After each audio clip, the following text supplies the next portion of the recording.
عايزة تعرفي تعملي منظم أقلام أو منظم فرش شيك وجميل بطريقة سهلة؟ تابعي الفيديو للآخر. ازيكم عاملين ايه؟ انا رانيا بعمل فيديوهات عن الهاند ميد. هنعمل النهاردة مع بعض فكرة منظم أقلام أو منظم فرش بالبرطمان الإزاز بطريقة سهلة جدا. وقبل ما نبدأ ما تنسوش تعملوا لايك واشتراك في القناة عشان يوصل لكم كل جديد، وهقول لكم كمان كل الماتيريال اللي استخدمتها. ويلا نبدأ.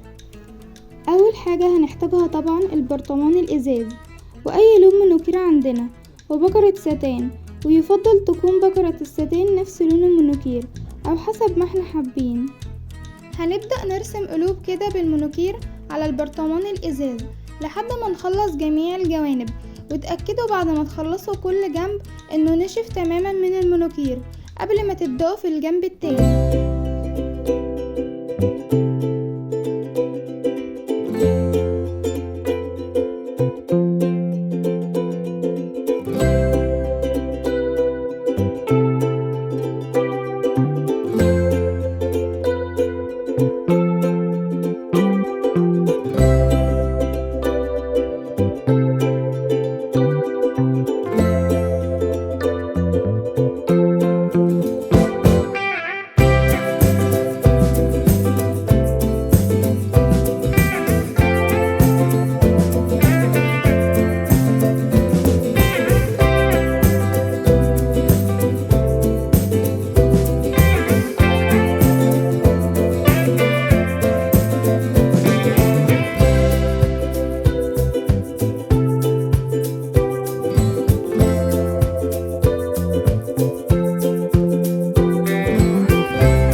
وبعد كده هنجيب شريط الستان ونلفه على البرطمان ونعمل فيونكة بالستان شكلها كيوت وجميل.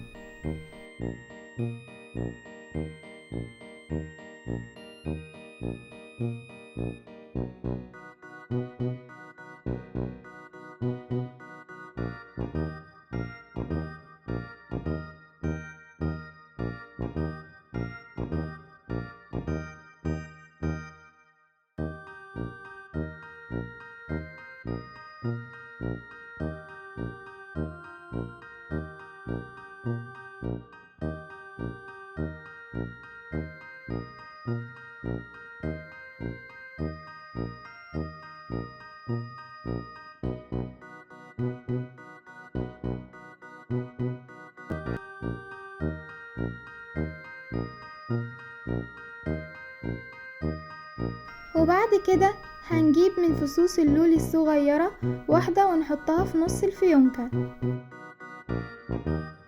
وبكده ده الشكل النهائي لمنظم الأقلام أو منظم الفرش الجميل بتاعنا.